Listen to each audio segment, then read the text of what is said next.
Hello everyone, hi. मैं R K. Manish sir, physics classes Sitamarhi से हूँ। Good morning to all of you. आज के क्लास में हम लोग गॉस लॉ के बारे में, गॉस थ्योरम के बारे में पढ़ेंगे। Okay, so today we are going to start Gauss law, Gauss theorem. Okay, तो हम लोग यहाँ पे हेडिंग लगाएंगे गॉस लॉ। गॉस लॉ के बारे में हम लोग पढ़ेंगे। ओके, तो मेरा हेडिंग होगा, सबसे पहले यहाँ पे हम लोग हेडिंग लगाते हैं गॉस लॉ। गॉस लॉ या इसी को गॉस थ्योरम भी कहते हैं, Gauss theorem. Okay, Gauss law या गॉस थ्योरम। या बोर्ड एग्जाम के लिए MVVI है, MVVI मोस्ट फॉर बोर्ड, या बोर्ड एग्जाम के लिए काफी इंपोर्टेंट है, इस पर ध्यान देंगे। ओके, सो यह गॉस थ्योरम बोर्ड एग्जाम के लिए काफी इंपोर्टेंट है, इस पर ध्यान देंगे। हम लोग सबसे पहले गॉस लॉ का स्टेटमेंट पढ़ेंगे। पहले गॉस साहब का स्टेटमेंट जानेंगे, उसका स्टेटमेंट क्या है, उसके बाद उस स्टेटमेंट को प्रूव करेंगे। ओके, तो सबसे पहले गॉस का हम लोग स्टेटमेंट, इसका स्टेटमेंट माने होता है कथन। इसके स्टेटमेंट को, कथन को, इसके स्टेटमेंट को जानेंगे। इसका स्टेटमेंट क्या है? ओके, गॉस साहब बताए कि अगर कहीं पर कोई चार्ज है तो उस चार्ज को किसी गॉसियन सरफेस से बंद करेंगे।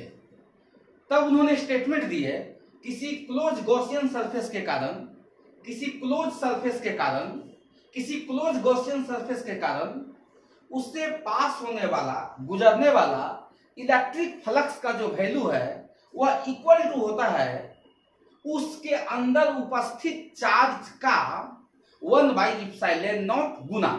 ओके, तो इस तरीका से हम लोग ऐसे देखेंगे कि मान लेते हैं यहाँ पे कोई क्यू चार्ज है। ओके, तो इस क्यू चार्ज के कारण, इस क्यू चार्ज के कारण यहाँ पे हम लोग देखेंगे इस तरीका से,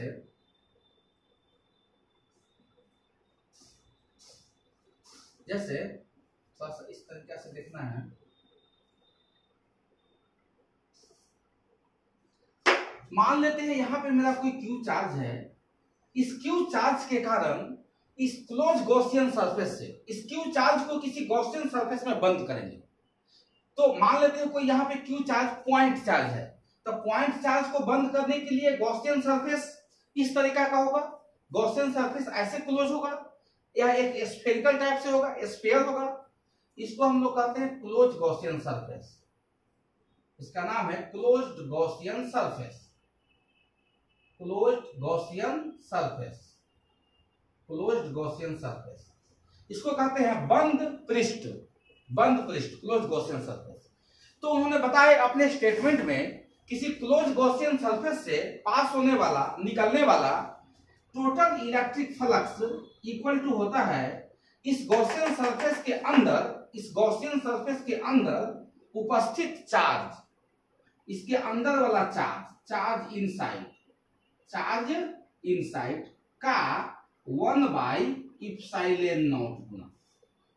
यही बात बताया, एक गॉस साहब का स्टेटमेंट है, यही आपका गॉस स्टेटमेंट है। हम लोग कहेंगे according to Gauss, according to Carl's Gauss, the total electric flux passing through any close Gaussian surface is equal to the 1/ε0 times the total charge inside the surface. 1/ε0 times the total charge inside the surface. Okay, इसके statement को लिखते हैं, फिर इसको हम लोग prove करेंगे। Okay, लिखिए according to Carl's Gauss, according to Carl's Gauss the total electric flux, the total electric flux passing through, the total electric flux passing through any closed Gaussian surface, passing through any closed Gaussian surface is equal to the 1/ε0 times, times माने होता है गुना, इतना गुना, 1/ε0 times the total charge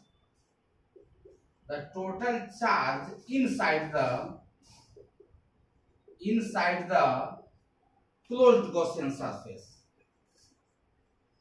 the total charge inside the closed Gaussian surface। ये इसका statement है, Gauss साहब का क्या है, स्टेटमेंट है। तो गॉस साहब के जो ये स्टेटमेंट दिया गया, इस स्टेटमेंट को पहले नोट कीजिए, इसको अच्छे से नोट कीजिए, उसके बाद इस स्टेटमेंट को प्रूव करेंगे। ओके, इसको नोट करेंगे, पहले इसको नोट कीजिए। यहां पे देख लीजिए, according to Carl's Gauss the total electric flux passing through any closed Gaussian surface is equal to 1/ε0 times the total charge inside the surface, okay. और यहां पर मेरा चार्ज पॉइंट चार्ज है, इसलिए पॉइंट चार्ज के कारण क्लोज गॉसियन सरफेस जो बनेगा वो स्फेरिकल बनेगा, स्फेरिकल टाइप का बनेगा।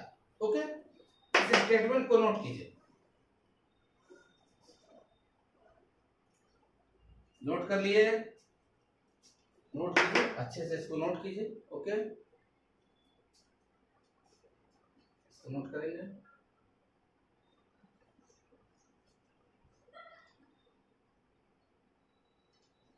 ओके, इसके स्टेटमेंट को हम लोग हिंदी में भी लिख सकते हैं।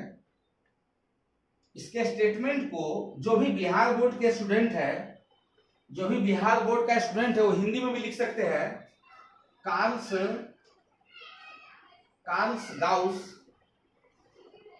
गाउस के अनुसार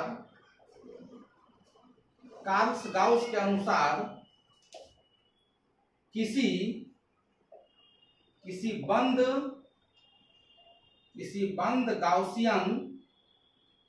बंद गाउसियन पृष्ठ से गुजरने वाला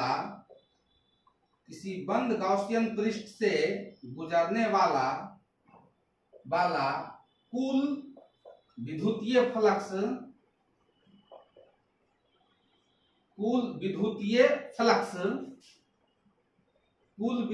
फ्लक्स का मान उसके अंदर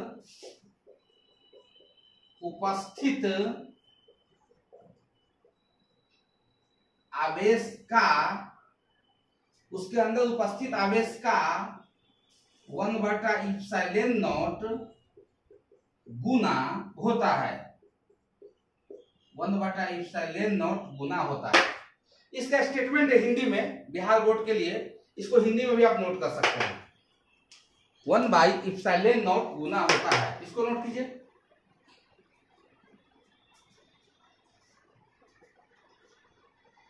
इसको सही से नोट करेंगे। ओके,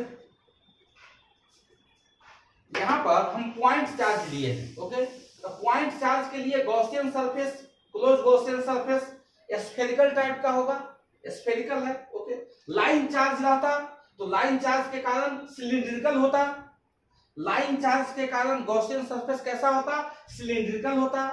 अगर कोई प्लेन चार्ज रहता, प्लेन चार्ज, तो प्लेन चार्ज के कारण प्लेनर होता। गॉसियन सरफेस प्लेन चार्ज के कारण क्या होता, प्लेनर होता। ओके,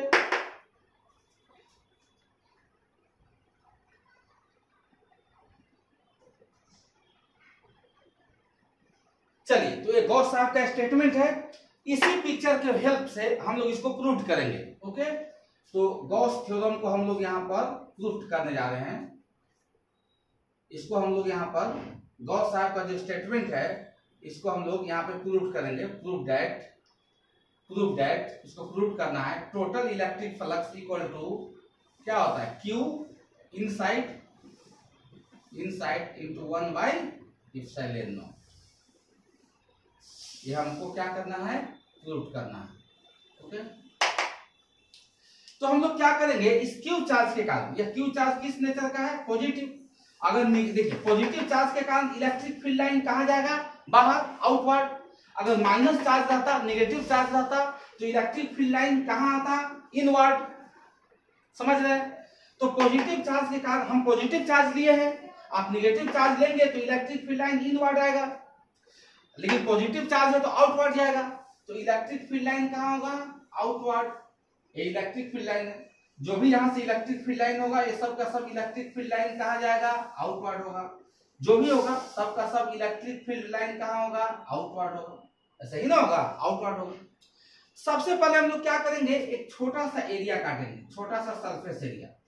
एक टोटल एरिया है, इसमें छोटा सा एरिया, स्मॉल एरिया। तो ऐसा मान लेते हैं कोई स्मॉल एरिया काटे, कट किए, तो एरिया वेक्टर ऑलवेज परपेंडिकुलर होगा। इस सरफेस पे क्या होगा, इस सरफेस पे क्या होगा, ऑलवेज एरिया वेक्टर परपेंडिकुलर होगा। तो एरिया वेक्टर आपका इधर ही होगा, ऐसे होगा एरिया वेक्टर। तो दोनों सेम डायरेक्शन में है तो थीटा कितना डिग्री लेंगे, 0 डिग्री। अगर यहां भी छोटा सा एरिया काटेंगे, छोटा सा एरिया, तो एरिया वेक्टर बाहर होगा, परपेंडिकुलर। अब प्लस के कारण इलेक्ट्रिक फील्ड भी बाहर होगा, तो दोनों सेम डायरेक्शन में होगा तो थीटा क्या होगा, 0 डिग्री। ओके, तो सबसे पहले हम लोग क्या करेंगे, किसी स्मॉल एरिया से इलेक्ट्रिक फील्ड लाइन पास हो रहा है, तो स्मॉल एरिया से पास होने वाला फ्लक्स निकालेंगे। जब स्मॉल एरिया से पास होने वाला फ्लक्स पता चल जाएगा, तब इसको इंटीग्रेशन करके टोटल एरिया से पास होने वाला फ्लक्स निकाल लेंगे। वही टोटल एरिया से पास होने वाला फ्लक्स का ये वैल्यू है। ओके, तो मेरा अपने आप यह स्टेटमेंट क्या हो जाएगा, प्रूव हो जाएगा। यह स्टेटमेंट मेरा अपने आप क्या हो जाएगा, प्रूव हो जाएगा। इसी स्टेटमेंट को हमको प्रूव करना है, समझिएगा ध्यान से। हम सबसे पहले क्या बोले, स्मॉल एरिया कट किए छोटा सा, इसके कारण फ्लक्स निकालेंगे और इंटीग्रेशन करेंगे तो टोटल एरिया से पास होने वाला फ्लक्स मिल जाएगा। इस एरिया से फ्लक्स क्यों निकालेंगे, क्योंकि स्मॉल एरिया से क्या पास हो रहा है, इलेक्ट्रिक फील्ड, और एरिया वेक्टर दोनों सेम डायरेक्शन में है। ओके, चलिए, तो यहाँ पे हम लोग सबसे पहले हम लोग लिखते हैं, वी नो डेट, हम लोग जानते हैं, we know that electric flux equal to क्या होता है, ई डॉट ए। ओके, इसको क्या लिख सकते हैं, E A cos theta. Small area, तो स्मॉल के लिए क्या, यहाँ पर d phi, small flux equal to E into में डी ए इंटू में कॉस थीटा। यह आपका क्या है, स्मॉल फ्लक्स है, स्मॉल फ्लक्स है। ये आपका क्या है, स्मॉल एरिया है, स्मॉल एरिया। स्मॉल एरिया से स्मॉल फ्लक्स पास होगा ना, स्मॉल फ्लक्स पास होगा। और थीटा, थीटा कितना डिग्री है, 0 डिग्री।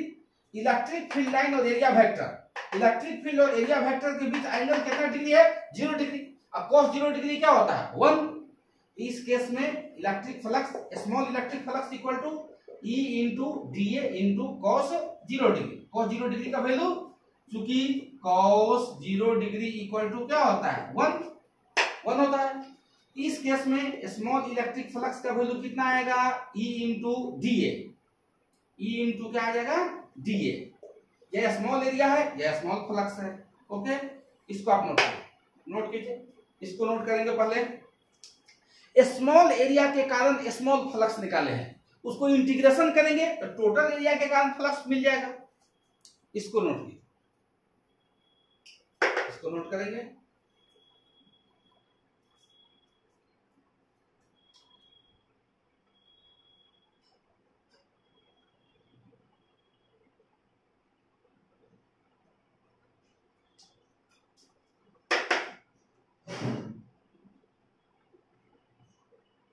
ओके,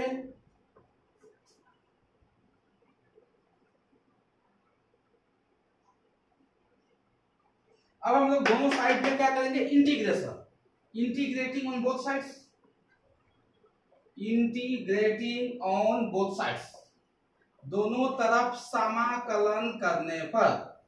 तो यहां पर इंटीग्रेशन का सिंबल, इंटीग्रेशन डी फाई, यहां पे इंटीग्रेशन ई इंटू डी ए।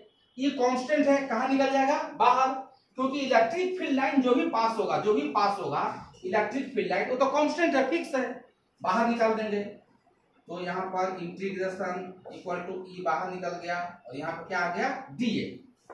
ओके, अब दोनों साइड में क्या लगाएंगे, limit, operating limit on both sides,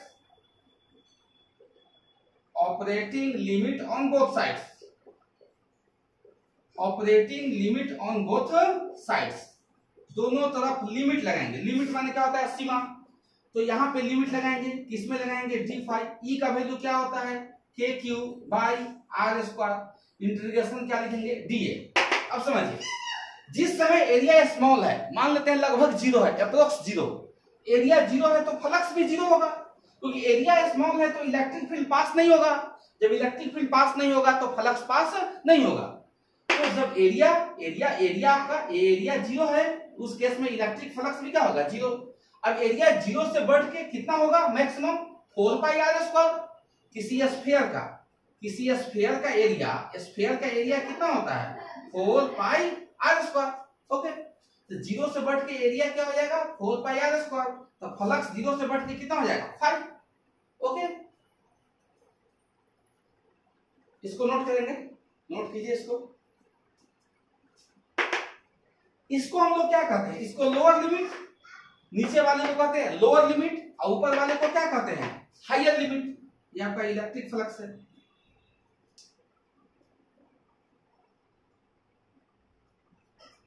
तो हम जानते हैं कि integration of dx equal to क्या होता है? x।